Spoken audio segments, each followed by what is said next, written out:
Ndị be anyị ngwadalụ dị nnenu anyị si ka ụbọchị nkịta mana na anyị na mma anyị si ka nkonye chiri ya zelụkwa dịka o si dị ya bụ Eastern News 24 ka anyị si wee na-ewetara ya bụ ozi nje gị n'ugbu a gbasịta maka ya bụ ife na-eme na Eastern Region and the entire nation.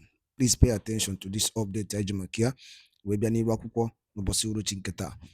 Alright, ozi ewetara unu bụ according to the Biafran activist wetara ya bụ ozi as he quote, breaking news. Biafrans prepare to be celebrated. As long awaiting time has come for Igbo to go home. Dr. Ngozi Orabueze making Biafrans proud at international level after a great interview with the world media about injustice against Igbo and the Biafran nation. Hear the news in details. All right, Biko, pay attention to this clip. If I'm according to the activists who tell you about Biko, bichasi ntị gị ike dịka ihe ga ebife kabalụ ka ya tia na ya bụ interview emele Biafran Chief of Staff Dr. Ngozi Orabueze.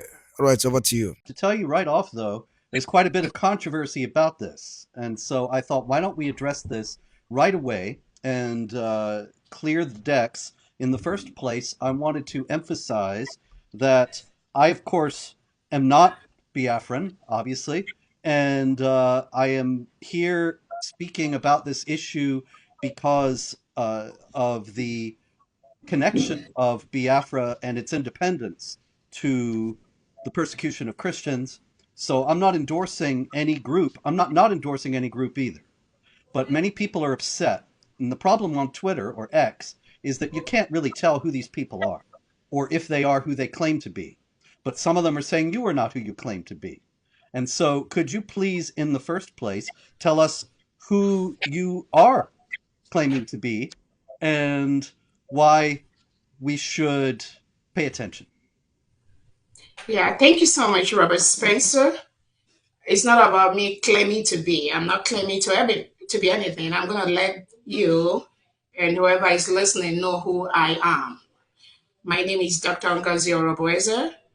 I'm the Chief of Staff and the Deputy Prime Minister to the newly declared United States of Biafra. Thank you. And now, because I'm sure you're aware, in the United States and also in the West in general, there is a great deal of ignorance about Nigeria, about Biafra, about West Africa in general. Could you please fill us in about what is Biafra, what is the United States of Biafra, and what you are trying to do and why? Thank you so much for that question. The United States of Biafra was a nation between 1967 and 1970. We were an independent nation. And we fought a brutal war with Nigeria between that period. At that time, we had our leader, Emeka Odumebu Ojukwu. So after that war between 1967 and 1970, when the war ended, the persecutions, the problems that existed at that period still existed to date. Problems such as marginalization, the killing of Christians, the lack of freedom, so many things going on against the indigenous people of Nigeria, of which Biafra, United States of Biafra, is one of them. So all this while, we were thinking there'll be a change. Several leaders in the past have thought there'll be a shift in making Nigeria one nation. But over the years, it has proved abortive based on several things that have been going on that have made the life of an indigenous Nigeria a risk. Let me just put it that way. So on November 29th, 2024, United States of Biafra, all Biafra indigents from across the world, we gathered in Finland, in Lahti, Finland, to redeclare the United States of Biafra. We've conducted a self-referendum where over 50 million Biafrans have voted to exit Nigeria.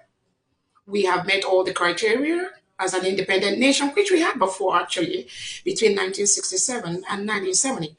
So we have to redeclare that state in November last year. So that is where Biafra stands right now. We are a sovereign nation with a government in exile and a government in homeland with 40 states in Biafra territory. So that is where we are right now.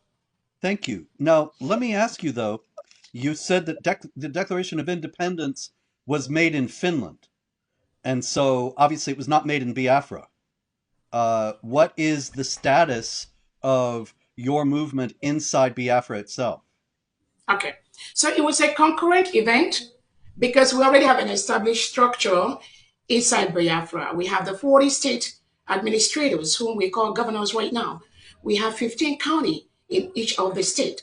And then we have the districts and we have the wards. So while we were in Finland, declaring the United States of Biafra, there were activities also in homeland in all the 40 states of the Biafra doing almost similar things that we were doing. So we have a very strong relationship between the United States of Biafra government from the Biafra Republic government in exile and the homeland de facto government. We work together.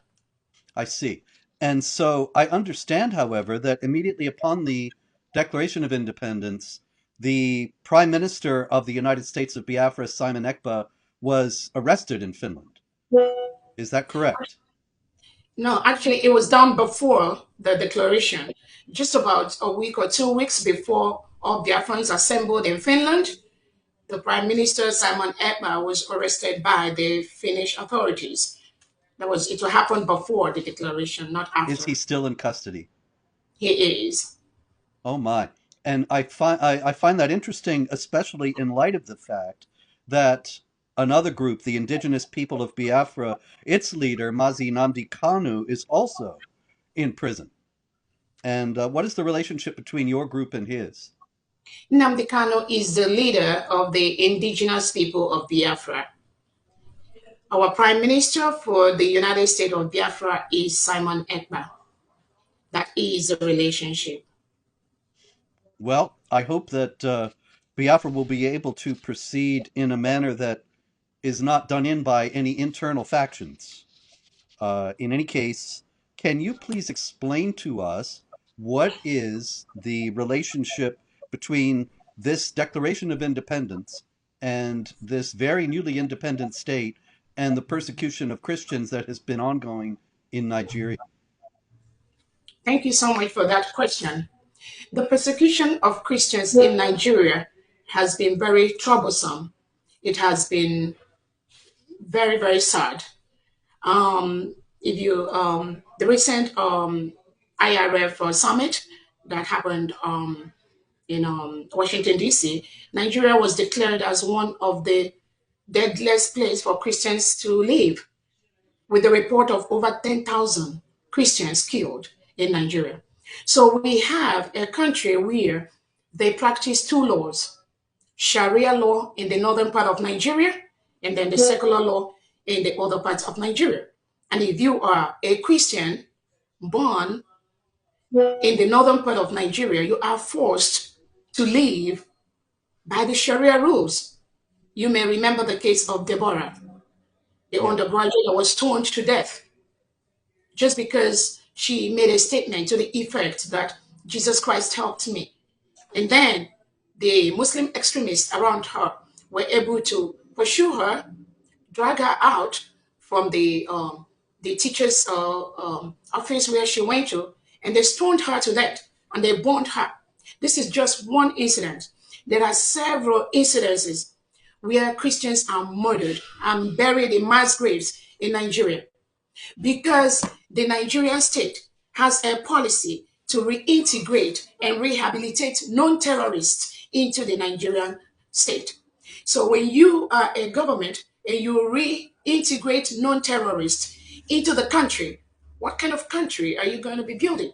So you have situations where the reintegrated terrorists, they take over the indigenous people's community, especially the Christian communities, like in Southern Kaduna, in Jos, in Plateau, in Biafra land. Recently, between December 2024 and today, we've had over hundreds of Christians that were killed in Biafra land by the Fulani terrorists and the reintegrated terrorists wearing Nigerian military and police uniform. This is what the Christians go through in Nigeria over the years. There is no solution. There is no comment from the government. everybody just turns a deaf ear.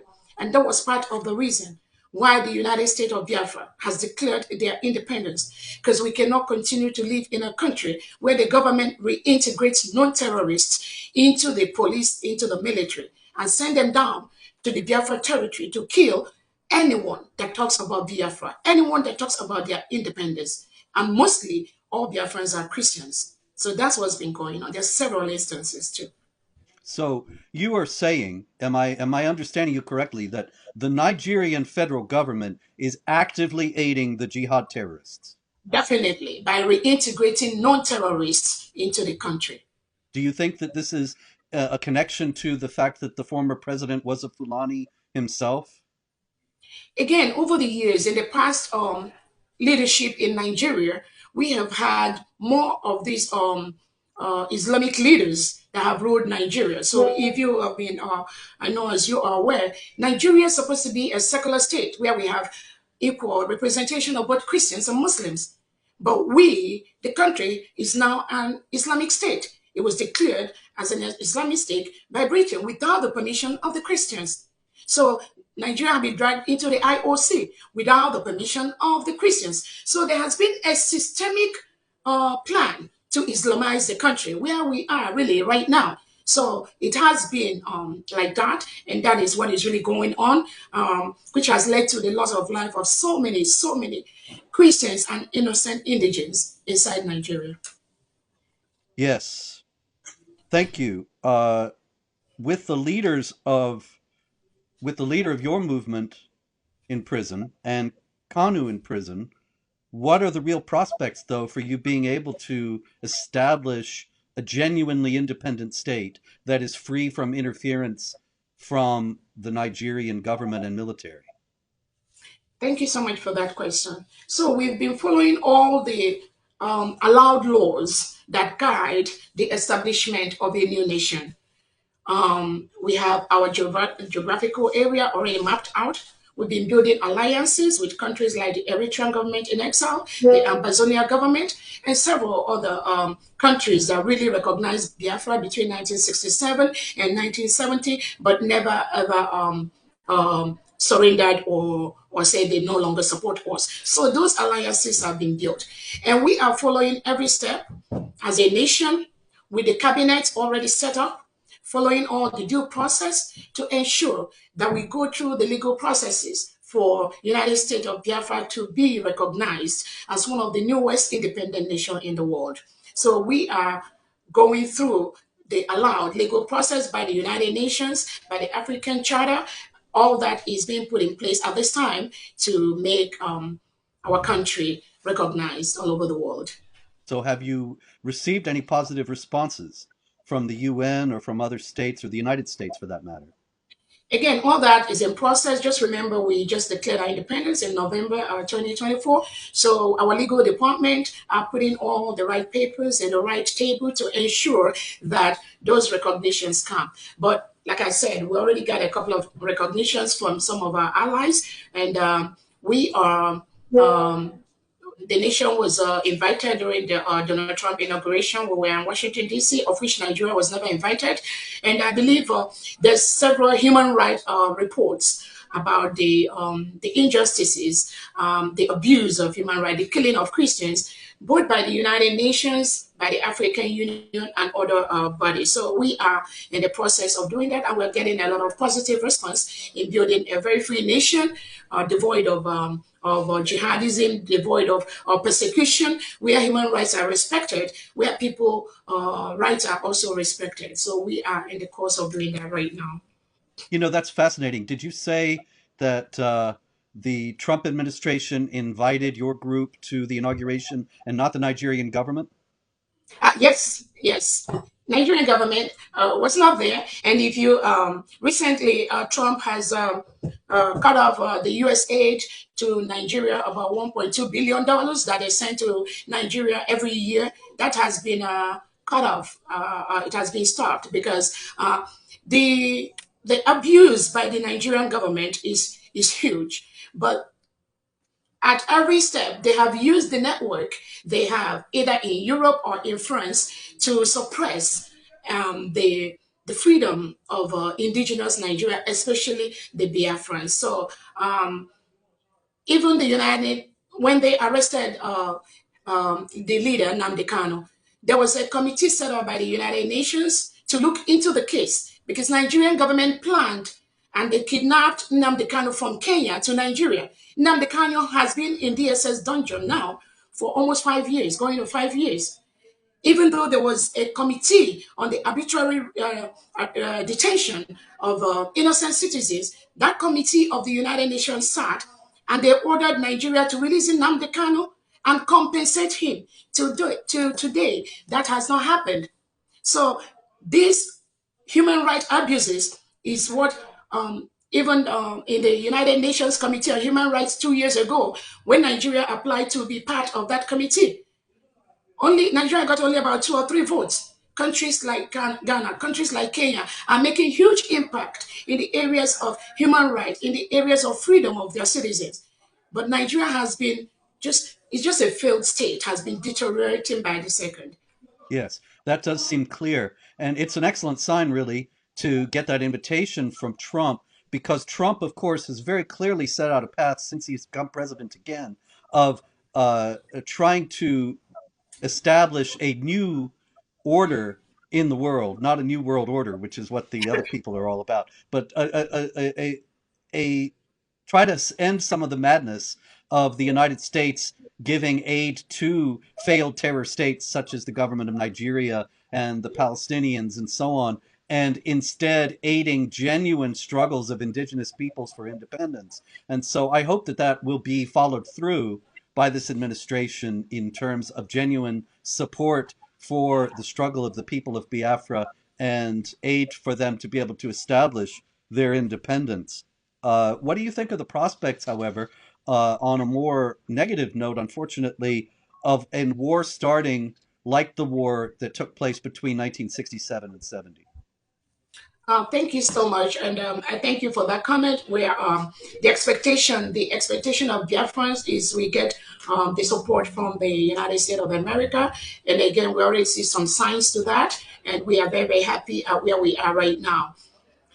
In the area of the war breaking out, or what happened between 1967 and now, I have to let you know that is a different scenario right now. So many things have changed in the area of the information that the world have right now on what Biafrans went through between 1967 and 1970.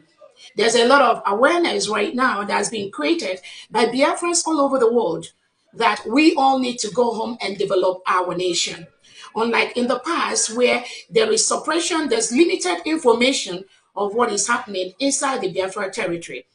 Um, During the 1967 to 1970 war, Nigeria carried out a mass starvation of innocent kids, where over 3 million and almost 3 to 5 million innocent Biafrans were starved to death because they didn't have the right information. Some of the countries in the world didn't even know what is happening.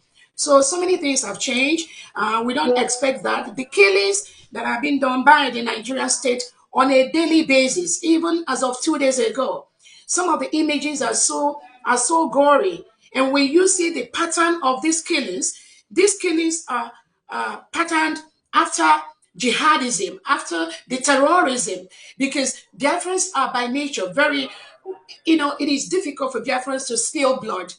But what happens is that the delegitimized Nigerian governors that are occupying the Biafra territory in the southeast and south part of Nigeria, working collaboratively with the Nigerian state, they ship all these killers, all these mercenaries into the Biafra land. So the world has more information right now on what is happening in Biafra territory. That is why the way we are going about it right now is definitely going to be different from what obtained between 1967 and 1970. I certainly hope so. And in conclusion, what would you say to the Christians and other people of goodwill around the world about the struggle of the people of Biafra today? Thank you so much for that question. Christians in Nigeria are begging to leave. We are begging to leave. People are attacked in their homes. with guns, with AK-47, with machetes. People are butchered while they are sleeping. Innocent children are butchered. Women and girls are raped in the bushes. Christians cannot converge and practice their religion securely and safely in Biafra land and in other parts of Nigeria. What I have to say is that we have to be persistent. We have to carve out a country where both Christians and Muslims have the right to exist without anyone killing each other. But what happens in Nigeria is that you have a country where there is an agenda to Islamize the whole country. And this plan is being perpetuated, is being carried out by the Nigeria state. Currently, the Prime Minister of the United States of Biafra is being detained and incarcerated in Finland by the Finnish authority on a very flimsy excuse that Simon Eber, who is our Prime Minister, is inciting Biafrans. How can you incite people that are just begging to leave? People that are killed by their hundreds every day. And we have our leader, Prime Minister Simon Eber, Nigerian government, through their foreign affairs minister, Bianca Ojukwu, has just laid up some truncated charges against our prime minister. And Finland arrested him just 2 weeks before we declared our independence. But Biafrans, mostly who are Christians, we were resolute. We all converged in Finland. We were able to declare our independence despite Finland holding our prime minister to truncate that process. So that shows that you cannot just defeat an ideology. We are Christians. We are begging to live. We do not want to live in a country whose policy is to rehabilitate and reintegrate non-terrorists like Boko Haram into the military, into the police. Nothing is secure. So I encourage Biafrans to be resolute. I encourage Christians all over Nigeria to be resolute. We have to stick our ground and ensure that it is okay for self-determination. It is okay for self-defense. These are rights that are guaranteed by the United Nations, by the African Charter. But the Nigerian government, as is currently constituted, is trying to take that freedom away from us. So we are not going to back down. It is our right to choose who is going to be our leader. It is our right to defend our people from the reintegrated terrorists that are coming to kill us. It is our right to go back and develop Biafra land. By the declaration we've done, we are going to go home and practice our religion and not be scared. Just as it happens in near Ebonyi State a few days ago, where people were in the church and they came in and gunned down almost 30 people. Just like that, including innocent children. These children did not commit any crime. Their crime is just to exist in a nation called Nigeria. How long are we going to be forced to live in a country where the president never make any statement to these killings? No remorse. The governor's nothing. All the governor did was do not retaliate. How long are they going to continue to tell us do not retaliate? And we are massacred by the day, by the night. So we are pursuing the course, our freedom to self-defend our land, to self-defend our people, using every legal available means to ensure that our people are not murdered every single day. Excellently stated, and thank you. I would observe that the government of Finland is acting like Western governments all over Europe as well as North America. They don't have any idea of the jihad. They don't have any idea what they're doing to their own countries by bringing in massive numbers of Muslim migrants. They will be facing the same thing that Biafrans are facing today in the future because of their short-sighted actions. And so I applaud you and thank you for calling upon Christians, upon Biafrans, upon all free people to be resolute. This is something that we all need to take to heart and be of good courage. Dr. Ngozi Orabueze, thank you very much for speaking with me, for bringing attention to these all-important issues. And I wish you and the Biafran people all success. May God bless your efforts and prosper them and enable you to establish a strong and independent state that will withstand all pressures from outside. Thank you very much again. Thank you so much, Robert Spencer, for having me. Thank you so much. I mean, God bless all of us. Thank you again, and until next time, everyone, pray, hope. Ndị be anyị ngwadalụ dị nene dịka unu si wee na-esoro anyị n'igwe akwụkwọ na Eastern News 24. Unu anụgo na ife a bụ eziokwu a na-akụlọ mmiri bụ ya bụ ife anyị wetara unu ụbọchị nke taa. Biko ọ ya amasị m ka onye ọbụla gere ya bụ ihe react ya n'ihe ndị a anyị wetara unu ụbọchị nke taa. Biko ọ bụla igere ihe a this script anyị tinyere unu, biko react ya to it. Ọ dị very important. Ngwa nke emesịa na ụmụnne m.